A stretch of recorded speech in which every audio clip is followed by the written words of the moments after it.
गुड्डू जयपुर के पास ही एक गांव में अपनी बूढ़ी माँ के साथ रहता था। वो छोटी छोटी मूर्तियां और खिलौने बेचकर अपना घर चलाता था।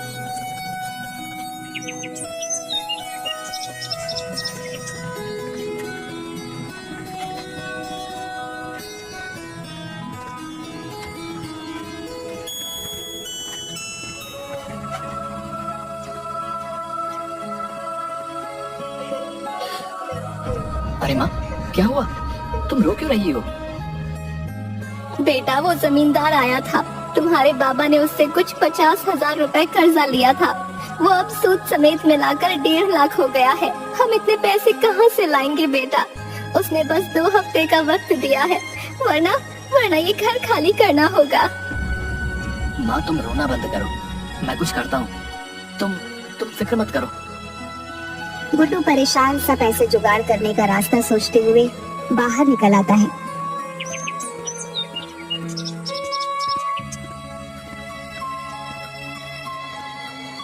तभी घूमते हुए उसकी नजर एक बड़े से पोस्टर पर पड़ती है। 10 दिन बाद जयपुर शहर में मूर्तियों का एक एग्जीबिशन होने वाला था। उसे एक उम्मीद की किरण नजर आई।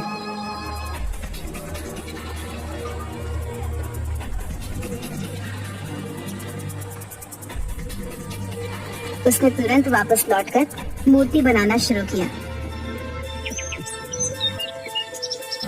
और 9 दिन की मेहनत के बाद 10वें दिन मूर्ति लेकर एग्जीबिशन में पहुंच गया। देखिए सर, ये मेरी सबसे कीमती मूर्ति है। और तुम्हें लगता है ये मूर्ति एग्जीबिशन में रखने के लायक है? पर क्यों सर, क्या हुआ? कोई कमी रह गई है क्या? कमी? गुड्डू, तुम इसे मूर्ति कह रहे हो? ये मूर्ति कहने लायक ही नहीं है, मिट्टी का कबाड़ है, कबाड़। सर, ऐसा मत कहिए। इस मूर्ति को बनाने के लिए मैंने बहुत मेहनत की है। इसे मेहनत नहीं कहते गुड्डू। ये मूर्ति एग्जीबिशन में तो क्या, कहीं पर भी रखने के लायक नहीं है। ले जाओ इसे वापस। ये मूर्ति सिर्फ कचरे के डिब्बे में फेंकने लायक है। ले जाओ इसे यहाँ से। गुड्डू की आंखें भर आई। अपनी मेहनत को इस कदर अपने सामने बिखरते देख वो बहुत दुखी हो गया। गुड्डू ने आंखों में आंसू लिए उसे देखा और अपनी मूर्ति के टुकड़ों को समेटकर वहां से निकल गया। उसके जाने के बाद करण शिंदे खुद से ही बात करने लगता है। सपने हैसियत देखकर पूरे किए जाते हैं, और तुम्हारी इतनी हैसियत नहीं कि तुम इस एग्जीबिशन में अपनी मूर्ति रखो, समझे? चाहे कितनी ही खूबसूरत मूर्ति बना लो, गरीबी तुम्हें कभी ऊंचा उठने ही नहीं देगी, और मुझसे आगे तो तुम कभी नहीं निकल सकते। गुड्डू रोता हुआ बाहर चला जाता है और सोचने लगता है कि अब वो क्या करे। वो माँ से वादा करके आया था, वो पूरे पैसे लेकर आएगा। अब वो माँ को क्या जवाब देगा? कोई फायदा नहीं हुआ इतनी मेहनत करने का, सब बर्बाद हो गया। मेरी महीनों की मेहनत बिखर गई। वो उस टूटी हुई मूर्ति को गुस्से से वहीं पर फेंक देता है और वहां से आगे बढ़ जाता है। पर कुछ दूर जाने के बाद ही वो वापस पलट कर देखता है। उसे अपनी मूर्ति से बहुत प्यार है, जैसे उसका ही हिस्सा हो। वो ऐसे कैसे उसे फेंक सकता है? चाहे जो भी हो, चाहे मैं कितनी ही बार असफल रहूं, पर मेरी मूर्तियां मैं नहीं फेंक सकता। एक दिन यही मुझे कामयाब बनाएंगी। हाँ। गुड्डू ऐसे ही इस मूर्ति को लेकर वहां से निकल जाता है। शाम हो चुकी थी। वो दूसरे शहर से यहाँ आया होता है, इसलिए फिलहाल उसके पास रहने का कोई ठिकाना नहीं होता।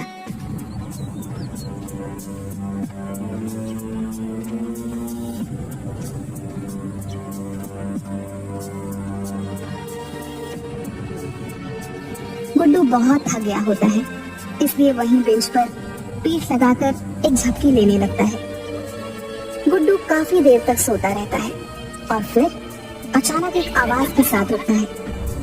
कौन है?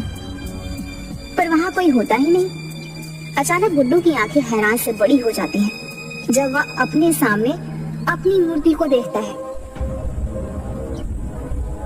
ये मूर्ति तो टूट गई थी, ये वापस ठीक कैसे हो गई? वो मूर्ति के पास जाता है और उसे छूकर देखने लगता है। ये तो सच में पूरी हो गई, पर ये हुआ कैसे? ये तो पूरी टूट गई थी। गुड्डू अच्छे से ऊपर से नीचे तक आगे से पीछे घूमकर उस मूर्ति को देखता है और फिर अचानक खुशी से उसकी आंखें चमक जाती है। ये तो चमत्कार हो गया, मेरी मूर्ति ठीक हो गई, मेरी मूर्ति। गुड्डू खुश होते हुए उस मूर्ति को गले से लगा लेता है। कोई बात नहीं, अगर इस बार मैं सफल नहीं हुआ पर तुम ठीक हो, ये मेरे लिए बहुत बड़ी बात है। वैसे भी इस शहर में मैं किसी को नहीं जानता, तो आज यहाँ रुक जाता हूँ, सुबह होते ही चला जाऊंगा। गुड्डू उस मूर्ति को एक पेड़ के नीचे खड़ा करके एक दुकान पर कुछ खाने के लिए लेने चला जाता है और थोड़ी देर बाद जब वो वापस आता है तो हैरान रह जाता है। मेरी मूर्ति कहाँ गई? यही तो थी मेरी मूर्ति, मेरी मूर्ति। गुड्डू वहीं खाने का सामान रख आसपास मूर्ति को ढूंढने लगता है और आसपास देखते हुए उसकी नजर पार्क के गेट पर चली जाती है, जहां मूर्ति के पास एक औरत खड़ी होती है जो ध्यान से मूर्ति को देख रही होती है। कौन हो तुम और मेरी मूर्ति को कहाँ लेकर जा रही हो? ये आपकी मूर्ति है? हाँ, ये मेरी मूर्ति है और तुम इसे चुरा कर ले जा रही थी। नहीं नहीं, मैं तो यहाँ से गुजर रही थी और इस मूर्ति को यहाँ देखा तो बस रुक गई। मेरा नाम मधु है। झूठ ऐसा बोलो जो पकड़ा ना जाए। ये मूर्ति मैंने पेड़ के नीचे रखी थी। पर मैंने तो इसे यहीं देखा कि यहीं पर थी। गुड्डू उसे घूरने लगता है। भला मूर्ति खुद तो चल कर आई नहीं है, कोई इसे यहाँ लाया ही होगा ना।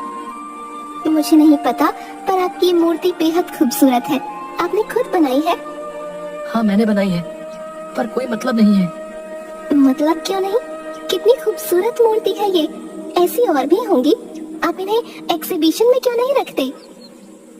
कौन रखेगा मेरी मूर्ति को एग्जीबिशन में? वहाँ तो बड़े बड़े लोगों के राज हैं और मैं ठहरा छोटा सा मूर्तिकार। अरे, इसमें छोटे बड़े की बात कहाँ से आई? बात तो तुम्हारे जादू की है। कितनी खूबसूरत मूर्ति है। तुम बहुत हुनरमंद हो। तुम्हारे हुनर में ऐसा जादू है कि मूर्ति बिल्कुल जीवित नजर आती है। हुनरमंद होने का क्या फायदा जब मैं कुछ कर ही नहीं सकता? हम गरीबों की मदद कौन करेगा? ऐसा क्या बोल रहे हो? अगर तुम बुरा न मानो तो मैं कल होने वाले एग्जीबिशन में तुम्हारी मूर्ति को रखवाना चाहती हूँ। कल वाले एग्जीबिशन में? पर कैसे? कौन है आप? मधु ने उस मूर्ति को देखा और कुछ सोचने लगी। मैं एक मूर्तिकार हूँ। सिर्फ मूर्ति ही नहीं बनाती, बल्कि उनकी भावनाओं को भी समझती हूँ। और कल ये मूर्ति एग्जीबिशन में जरूर रखी जाएगी।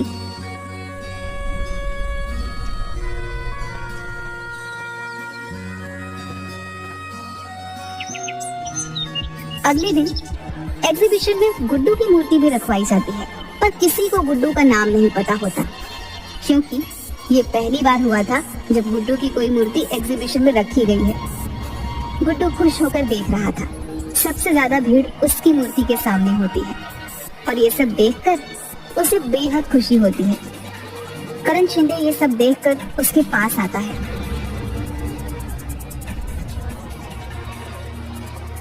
तुमसे कहा था ना, तुम एग्जीबिशन में मूर्ति नहीं रख सकते। फिर किसने रखवाई ये मूर्ति? आपने तो तोड़ ही दी थी, पर शायद आज मेरा यहाँ आना लिखा था। मेरी मूर्ति ठीक भी हो गई और मधु जी ने मेरी मूर्ति एग्जीबिशन में रखवा भी थी। मधु? ये कौन है? एक मूर्तिकार है, यहाँ एग्जीबिशन में है वो। शायद उनकी मूर्तियाँ भी हैं। यहाँ मधु नाम की कोई मूर्तिकारा नहीं है और ना ही उसकी कोई मूर्ति है। गुड्डू उसकी बात सुन हैरान रह जाता है। वो इधर उधर देखता है, पर मधु उसे कहीं नहीं दिखती। वो सारी मूर्तियों को भी देखता है, पर उसे कहीं पर भी मधु की मूर्ति नहीं मिलती। ये सब क्या हो रहा है? मधु नाम की कोई इंसान नहीं। फिर वो कौन थी जो कल मुझे मिली थी, जिसने मेरी मूर्ति यहाँ प्रदर्शनी में रखवाई? गुड्डू परेशान सा यहाँ वहाँ देख रहा था। तभी अचानक उसकी नजर अपनी मूर्ति पर चली गई। मूर्ति का मुस्कुराता हुआ चेहरा देख गुड्डू को याद आने लगा। अचानक उसकी टूटी हुई मूर्ति का जादुई तरीके से ठीक हो जाना, फिर मधु का उससे मिलना, मूर्ति का प्रदर्शनी में आना और अब मधु का गायब हो जाना। उसे याद आता है कि मूर्ति कल अपने आप पार्क के गेट के पास पहुंच गई थी। गुड्डू सारी कड़ियां जोड़ता है और उसे एहसास होता है कि उसकी मूर्ति तिलिस्मी हो गई थी। शायद ये उसकी मेहनत और लगन का नतीजा था। इसका मतलब ये सब मेरी मूर्ति ने किया है। ये तो चमत्कार है। गुड्डू खुश हो जाता है। इतनी में एक आदमी उसके पास आता है। सुनिए, मेरा नाम यश पाटिल है। मुझे आपकी मूर्ति बेहद पसंद आई है। माफ कीजिएगा, ये मूर्ति बेचने के लिए नहीं है। ओह, तो क्या आप मेरे लिए ऐसी ही कोई खूबसूरत मूर्ति बना देंगे? मेरी पत्नी को मूर्तियों का बहुत शौक है जी। मैं आपको मुंह मांगी कीमत देने को तैयार हूँ। प्लीज मना मत कीजिएगा। हाँ जरूर, मैं आपके लिए मूर्ति बना दूंगा। गुड्डू को वहाँ कई लोग उस मूर्ति की कीमत लगाने को बोलते हैं, पर गुड्डू नहीं बताता। तो वहाँ खड़े कई लोगों ने खुद उसे मूर्ति बनाने को कहा था और मुंह मांगी कीमत में खरीदने को भी। गुड्डू ने खुश होकर सबको हाँ बोल दिया था और प्रदर्शनी खत्म करके बाहर आता है। तो वहाँ दो आदमी पहले से ही उसका इंतजार कर रहे थे। सर, हमने आज प्रदर्शनी में आपकी मूर्ति देखी, पर आपने कहा वो बेचने के लिए नहीं है। अगले महीने एक स्कल्पचर एग्जीबिशन होने वाला है। क्या आप उसके लिए मूर्ति बना सकते हैं? सर प्लीज मना मत कीजिएगा। जी जरूर, मैं ये काम जरूर करूंगा।